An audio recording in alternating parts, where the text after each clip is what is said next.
성장이 나오니까 테이퍼링을 하는 거겠죠. 괜찮으니까. 깁스를 푸는 이유는요, 다리가 괜찮아졌으니까 푸는 거죠. 풀어보고 괜찮은지 보려는 게 아니라 괜찮아졌으니까 풀어보는 거겠죠. 첫 번째는요, 이제 이걸 좀 전제로 깔고 들어가려고 해요. 많은 분들이 이제 질문 주시는 게 고성장 고물가라고 하는데, 그러면 성장률이 10%씩 오르고 물가가 뭐 10%씩 오르고 이걸 이제 고성장 고물가 옛날처럼 그런 건 아니고요. 지금보다 일정 레벨의 고성장, 지금보다 일정 레벨의 고물가 이런 거겠죠. 그러니까 10%가 아니더라도 예를 들어서 금리만 봐도 그래요. 옛날에는 정기예금 금리가 뭐 3%다, 4%다 이러면 굉장히 낮은 금리였거든요. 근데 요즘 정기예금 금리 3.5% 이러면 되게 높아 보여요. 고금리라는 말이 나오게 돼요. 그러니까 이제 고금리다, 고물가다, 고성장이다 이 기준이 지금에 맞춰서 이제 바뀌어졌다는 걸 먼저 첫 번째 말씀드리고요. 그래서 옛날과 같은 그런 10% 성장 이런 걸 얘기하는 건 아니다라는 게 첫 번째고요. 두 번째는 그러면 고성장, 고물가가 말씀드리고 싶은 거는 지금보다 나아진 성장, 지금보다 강해진 물가, 요거를 말씀드리고 싶은 거예요. 그러면 어떻게 이쪽으로 갈 수 있느냐라고 봤었을 때 저는 이번에 경기부양책이 코로나 이후의 경기부양책이 굉장히 큰 역할을 할 거라고 생각을 해요. 그러다가 작년에 코로나라는 걸 만나는데 코로나는 사실상 이 쐐기골을 박은 거죠. 저성장 저물가에 제대로 쐐기골을 박아버린 거죠. 그래서 이렇게 제대로 박히게 되니까 다른 사람들이 여기에 대해서 반론을 하지 못해요. 누구도 무제한 양적 완화에 대해서 찬성한 사람은 없었을 거고요. 코로나 이전에. 누구도 이 정도로 재정정책을 많이 쓰는 데 대해서 찬성한 사람은 없었을 겁니다. 근데 지금은 그걸 너무나 자연스럽게 쓰고 있죠. 1인당 뭐 1200달러씩 미국에서는 돈을 쏴준다면서요. 그런 돈을 쏴주는 것 자체에 대해서 모두들 다 반론을 제기했었을 텐데 지금 너무나 자연스럽게 테이크를 하고 있습니다. 이 얘기는 뭐냐면 여태까지 보지 못했었던 경기부양에 대한 컨센서스가 형성이 돼 있다는 거죠. 그래서 이 컨센서스 속에서 저성장 저물가로부터 뽑아낼 수 있는, 그리고 고성장 고물가로 갈 수 있는 동력을 찾게 될 수 있지 않을까라고 생각을 해서 저는 이제 좀 낙관적인 관점에서 이제 고성장 고물가다 이런 말씀을 드린 겁니다. 근데 이제 뭐 전조라기보다는요, 아까 전에 말씀드렸던 것처럼 고성장 고물가인데 이게 컨트롤이 될 수 있는 고성장 고물가냐의 문제도 또 있어요. 뭐냐면 물가가 진짜 뛰는데 성장은 3% 4%밖에 안 나오는데 물론 지금보다는 커진 거죠. 그런데 물가가 10%씩 뜁니다. 이렇게 되면 소득은 커지지 않는데 물가가 너무 높게 뛰게 되면 오히려 다시 성장이 주저앉으면서 위기 상황에 처하게 돼요. 그래서 이걸 갖다가 조금씩 조절해 주는 게 테이퍼링이 됩니다. 저는 테이퍼링이라는 건 고성장, 저성장 저물가에 박혀 있다가 고성장 고물가로 가야 되잖아요. 일로 밀어 올릴 때 너무 빨리 올리게 되면은 뚫고 나가버릴 수 있죠. 그럼 진짜 추락해버릴 수도 있잖아요. 이렇게 너무 과열되는 것들을 조금씩 조절해 나가는 그런 형태의 이제 전략이라고 좀 생각을 하고요. 제가 이제 얼마 전에 이제 그런 경험을 했어요. 되게 좁은 이제 건물의 주차장에 세웠는데 경사가 되게 높더라고요. 근데 경사가 되게 높은데 그 앞에 도로가 하나 있고 바로 앞에 이 상점이 하나 있는 거예요. 근데 이게 이제 내려갈 때는 어떻게 내려갔는데 이제 나올 때 되게 이제 고민이 되더라고요. 왜냐하면 일단 차의 힘이 그렇게 세지 않아가지고 올라오는데 그냥 차가 돌아요. 그럼 세게 밟아야 되거든요. 세게 밟으면 탁 튀어 오를 거 아니에요. 그럼 어떻게 되냐면 탁 튀어 오르면서 박아버릴 수 있죠, 상점을. 그럼 저는 거기서 엄청난 고민을 해야 됩니다. 너무 세지도 않으면서도 올릴 만큼 세야 되거든요. 그걸 어떻게 할 수 있을까요? 할 수가 없죠. 그럼 몇 차례 시도를 하다가 조금 덜 밟아보다가 뒤로 밀리고, 그럼 다시 밑으로 내려서 다시 밀어 올리고, 이거를 몇 차례 반복을 하게 되더라고요. 그러다가 이제 어떻게 이제 빠져나와가지고 제 운전 실력이 미숙한 거겠죠. 근데 이제 말씀드리고 싶은 건 지금과 같은 모습이라고 생각을 해요. 박지도 않으면서 지금의 상황에서 올라올 수 있게. 그러려면 확 브레이크를 밟는 게 아니라 엑셀을 밟더라도 엑셀로 속도를 조절하는 것들이 있죠. 브레이크로 속도를 조절하는 게 아니라 그런 식으로 속도를 조절하는 게 테이퍼링과 같은 거다라고 저는 보고 있어요. 네. 저는 첫 번째 말씀드리고 싶은 거는 테이퍼링이라는 걸 이제 시작하는 거하고 테이퍼링을 하겠다라고 플랜을 얘기하는 건 다르거든요. 그래서 플랜을 얘기하는 건 8, 9월 정도다라고 말씀을 드리는데 가장 큰 이유는 그건 것 같아요. 45일에 한 번씩 그 FOMC라고 해서 미국의 통화 정책을 결정하는 회의가 있습니다. 이번 주에도 있고요.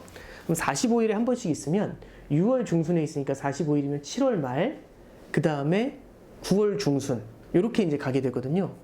근데 이렇게 보시면 좋을 것 같아요. 이거하고 또 별개로 해마다 열리는 굉장히 중요한 행사가 하나 있는데 그게 이제 잭슨홀 연설이라는 게 있어요. 그래서 8월 말에 잭슨홀에서 이제 연설을 하는데 잭슨홀이 이제 8월 말에 있으면 거기에는 어떤 이벤트냐면 전 세계 중앙은행 총재들과 전 세계 금융 관련 전문가들, 정책 담당자들이 모여가지고 회의를 해요.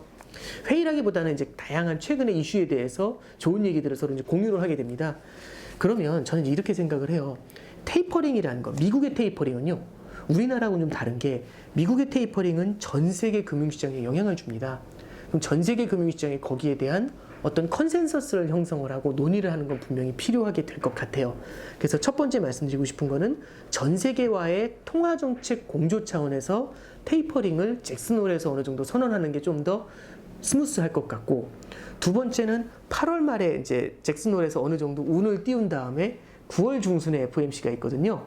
그러면은 두 번에 걸쳐가지고 시장과 소통할 수 있는 기회가 되죠. 그래서 8, 9월 정도에 선언을 하는 게 가장 스무스하지 않겠냐라는 게 이제 그 의견이고, 그 다음에 마지막으로 하나 말씀드리면 작년에도 그 미국이 평균 물가 목표제라는 굉장히 이제 여태까지 안 써봤었던 그 정책으로 전환을 했었는데, 그런 역사적인 전환을 할 때도 FOMC에서 한 게 아니라 잭슨홀에서 먼저 운을 뗐고 9월 중순에 있던 FOMC에서 선언을 하게 돼요.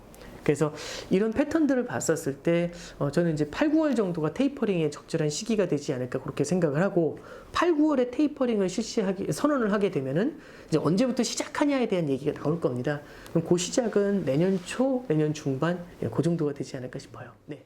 저는 좀 그런 생각을 좀 해봐요. 그러니까 테이퍼링이라는 거는 예를 들어서 돈을 뿌려주는 걸 줄이는 거잖아요. 근데 이런 관점에서 보면 될 것 같아요. 첫 번째는 테이퍼링이라는 거는 긴축이 아닙니다. 긴축이라는 건 시중에 있는 돈을 빨아들이는 게 긴축인데, 테이퍼링은 주는 걸 조금씩 줄여나가는 거죠. 그러니까 브레이크를 밟는 게 긴축이면 엑셀로 속도를 조절하는 게 테이퍼링이에요. 그러니까 엑셀을 밟고 있잖아요. 브레이크를 밟는 게 아니라. 그러니까 이제 첫 번째는 그래서 이거는 긴축이라고 해석하기는 좀 어렵다. 주는 걸 덜 주는 거다. 라는 게 첫 번째 포인트로 보시면 되고요. 두 번째 포인트는 그래도 많이 줄 알았는데 덜 주면 시장이 실망하지 않겠냐라고 생각하실 수 있는데, 이 부분은 저도 팩트라고 생각해요. 근데 이 부분을 좀 봐야 됩니다. 돈만 바라보는 게 아니라 실물 경제의 성장도 같이 바라봐야 된다고 봐요. 예를 들어 이런 겁니다. 제가 이제 요즘 부동산 얘기를 하면 되게 민감하긴 한데, 그냥 사례를 들어서 제가 이제 부동산을 하나 사고 싶어요. 아파트를 하나 사고 싶은데 이거는 아무리 봐도 20% 오를 것 같아요. 집값이 사면. 그럼 20%의 수익이 기대되는 거잖아요. 20%의 성장이 기대가 됩니다. 그런데 이 아파트를 살려면 돈이 모자라가지고 대출을 받아 사야 돼요. 근데 대출 금리가 이제 2%인가 3% 돼요. 근데 이제 빌려 살려고 하는데 금리가 오른답니다. 3%에서 한 4% 정도까지 오른대요. 사지 말아야 되나요? 저는 상관없을 것 같아요. 금리 1% 올라도 20% 먹을 수 있잖아요. 말씀드리고 싶은 거는 성장이 금리의 상승 속도, 성장이 테이퍼링의 속도보다 강하면 시장은 그걸 견뎌낼 수가 있어요. 그러면 사실은 과거로 돌아갔었을 때 13년도에 테이퍼링을 했었거든요. 그럼 그 이후에 시장이 그럼 완전히 패닉에 빠졌느냐? 그러진 않았어요. 네. 그러니까 물론 단기적으로는 충격이 있었죠. 뭐야 하면서 이제 휘청하는 그런 모습은 있었는데, 그래도 이제 성장 자체가, 미국의 성장 자체가 올라오면서 테이퍼링의 그 충격을 받아주기 시작을 했고요. 그래서 금리는 오르지만 성장이 세면서 그 충격을 완화시킬 수 있었고, 하나 더 말씀드리고 싶은 건 성장이 나오니까 테이퍼링을 하는 거겠죠. 괜찮으니까. 깁스를 푸는 이유는요, 다리가 괜찮아졌으니까 푸는 거죠. 풀어보고 괜찮은지 보려는 게 아니라 괜찮아졌으니까 풀어보는 거겠죠. 그래서 이제 그런 점들을 우리가 좀 감안을 하면서 생각하는 게 좋을 것 같아요. 근데 다만 이제 시장에서 우려하는 것처럼 여태까지는 계속 돈의 힘으로 올라왔었잖아요. 그래서 이제 돈의 힘으로 올라왔는데 그 돈을 줄인다는 데 대한 그 긴장감, 그러니까 돈에 대한 의존도가 어느 정도 깊었는지까지는 모르겠지만 굉장히 깊었다면 여기서 시장이 일시적으로는 충격을 받을 수 있습니다.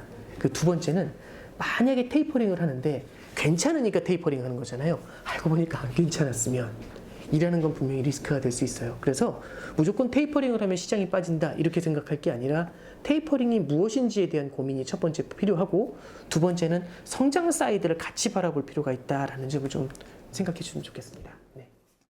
저는 그런 생각을 해요. 만약에 현금이 없는 상태에서 전부 다 주식에 올인이 돼 있는 상태다라고 하면 저는 포트폴리오를 바꾸는 게 맞다고 봐요. 그러니까 주식에서 현금의 비중, 왜냐하면 변동성이 그러니까 불확실성이라는 게 존재한다는 얘기잖아요. 그럼 불확실성이 존재한다는 얘기는 그걸 맞고 갈 거냐, 아니면 맞더라도 덜 맞고 갈 거냐의 문제가 되는 거거든요. 포트폴리오를 하는 이유는요, 모르니까 하는 겁니다. 알면 포트폴리오를 왜 하죠? 그냥 오를 것 같은 것만 딱 사면 되잖아요. 어떻게 될지 모르니까. 이게 과거하고 달리 전 세계 부채가 엄청나게 늘었습니다. 부채가 늘었다는 얘기는요, 몸이 되게 약해졌다는 얘기예요. 경제 체력 자체가. 굉장히 돌발 상황이 많이 일어날 수 있다는 얘기거든요. 그러니까 고속도로를 역주행으로 시속 200km로 가고 있다고 생각을 해보세요. 그럼 어떤 생각이 들까요? 제가 예언을 합니다. 이렇게. 저 차는 조만간 교통사고가 날 거야. 이렇게 예언을 해요. 진짜 근데 교통사고가 났어요. 빵 하고. 근데 이제 저를 바라보면서 와, 엄청난 걸 예측하셨다고. 이런 사람은 없죠. 모두가 예측 가능했잖아요. 그럴만 했잖아요. 다만 그게 언제인지는 알 수가 없죠. 42초가 지나면 박는다. 이건 모르죠. 42분 후에 박을 수도 있고. 그죠? 운전 실력에 따라서. 그러니까 부채가 많다라는 건요, 그만큼 시장이 연약한 부분이 분명히 있다는 거예요. 그러면 작은 충격에도 되게 민감하게 반응할 수가 있어요. 그러지 않을 수도 있지만. 그러면 되게 좀 뭐랄까 좀 실망스러운 답이잖아요. 그럴 수도 있고 그러지 않을 수도 있다. 그게 포트폴리오를 만드는 이유예요. 저도 처음에 공부할 때는 몰랐어요. 좋은 걸 찍으면 되는 거다라는 게 저는 공부인 줄 알았는데, 왜 많은 구루들이 포트폴리오 얘기를 왜 할까? 이런 생각을 했었을 때 느꼈던 건, 모르니까. 어떤 일이 어떻게 일어날지 모르니까 밑을 깔아놓는 거죠. 근데 대신에 이건 있는 것 같아요. 오를 것 같은 확률이 높다라고 하면은 조금 더 높은 확률로 위험자산에 베팅하고, 조금 더 높은 확률로 안전자산에 베팅하고, 이런 것에 대한 조율은 가능한데, 저는 기본적으로 포트폴리오는 필요하다라고 보고요. 현금이 거의 없는 상태라면 일부 정도는 현금화를 하면서 포트폴리오로 대응하는 게 저는 답이라고 생각합니다. 이게 사람마다 진짜 다 다르고 천차만별이거든요. 저는 원칙이라고 생각을 해요. 그러니까 처음에 딱 만나자마자 이제 처음에 딱 보자마자, 아니면 제가 처음에 투자를 시작할 때 나는 7대3 이건 없어요. 이런 건 아닌 것 같고요. 저는 이제 예를 들어서 일단 레퍼런스는 중요하다고 봅니다. 그러니까 이게 이제 남자분들한테만 해당되는 얘기가 되게 조심스러운데, 총을 쏠 때 클릭을 몇 번 돌리나요? 하고 되게 질문이 비슷한 거거든요. 쏴봐야 알죠. 한번 쏘고 0점을 조절하는 거예요. 그러니까 0점, 내가 내 눈이 어떤 건지 모르기 때문에 쏘고 나서 0점을 조절하는 과정인 거잖아요. 우로 1클릭, 좌로 1, 이렇게 쓰면 이제 되게 실망하실 수 있는데, 이제 그런 의미거든요. 그래서 포트폴리오도 자기가 처음에 일단 6대4든지 이런 걸 가져가 보는 거죠. 그죠? 그런 다음에 자기가 견딜 수 있는 레벨, 여기에 맞춰서 투자 자산을 가져가면 되는 것 같아요. 그래서 하다 보면서 만들어지는 게 분명히 있고요. 모범적인 포트폴리오는 5대5로 시작을 하든 6대4로 시작을 하든, 여기서 하나의 가이드라인은 예를 들어서 앞으로 성장이 강할 것 같아. 그럴 확률이 60%라면 6대4로 먼저 시작을 해보는 거죠. 그죠? 그러면서 내가 알고 보니까 60%나 도저히 못 견디겠어. 이런 것들을 좀 이제 스스로 체득? 이제 그렇게 하는 과정이 좀 필요한 거 아닌가 싶습니다.